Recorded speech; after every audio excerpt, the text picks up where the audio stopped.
Rating and ranking Trader Joe's sushi and spring rolls. A lot of people have asked me about these. I've never tried them before. So today we're gonna taste them all and rank them 1 through 4. So let's get going. I'm curious how these are gonna taste. Starting off strong with the vegetable roll. I feel like it's hard to mess this up. It comes with ginger and wasabi style paste. Most wasabi is actually not really wasabi in the US. I don't know if people knew that. It also came with some organic soy sauce. Pour some on. So this veggie roll contains carrots, cucumbers, avocado, wrapped in some seaweed, rice, and sesame seeds. So let's see what it tastes like.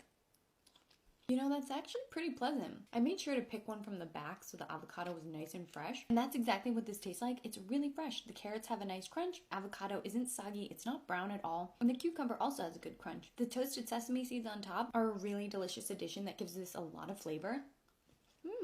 Okay. I went into this one a little skeptical, but I'm pleasantly surprised so far. I'm assuming somebody's making this fresh because the avocado is not brown. Pretty good. I'm gonna have one more bite. This is a really tasty lunch at a super affordable price, but I'm still skeptical, so let's see what the next ones taste like. Now we're gonna try their version of a California roll, which has imitation crab meat, avocado, and cucumber. Again, wrapped in some seaweed. Then we have those toasted sesame seeds on top of the rice. I also ripped the nutrition label. This is 350 calories for this whole serving. Once again, came with the 3 accoutrements. I'm gonna use the last soy sauce because I don't wanna open 2. I should probably show you what one looks like. Pretty well packed in there. I'm pretty picky about my imitation crab meat, so maybe Trader Joe's isn't the place to go, but let's see what it tastes like.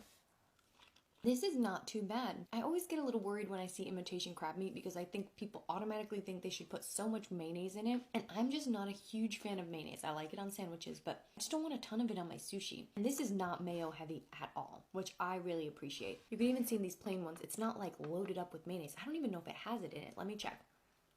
Okay, there is mayonnaise in it, but it's so little that I didn't even notice it, and for me, I'm really sensitive to that. The imitation crab meat doesn't have that super fishy taste either, which sometimes you get when you have it. Cucumber stayed really crunchy. I will say the avocado isn't as fresh in this one as the other, and there is less in this one than the other. We have one more bite. You get a nice crunch from the cucumber, which tastes really fresh. The fake crab meat isn't super overpowering. This was actually much better than I thought it was going to be. This was the one I was most worried about. But we've got 2 more things to try, so let's see what those ones taste like. All right, let's try our first spring roll. This one is with shrimp in it. And what I love about it is it has a cashew dipping sauce, not peanut. So a lot of times in Trader Joe's food, you'll notice cashews are subbed in for peanuts, and that's just because there's more allergies involved. So I just looked, and the serving size is 240 calories for both of these, which I think is a pretty good lunch. Let's see what's inside of this one, though. Right off the bat, I'm going to say the spring roll wrapper has not kept its texture really well. It doesn't have that nice, smooth taste. That's hard to achieve when it's not wrapped in some sort of airtight plastic. This just was in this open casing like that, and all that oxygen made this wrapping a little bit harder than it should be. But I will say that the flavor is really fresh. I'm getting a lot of herbs in there. There's definitely mint. You get some of those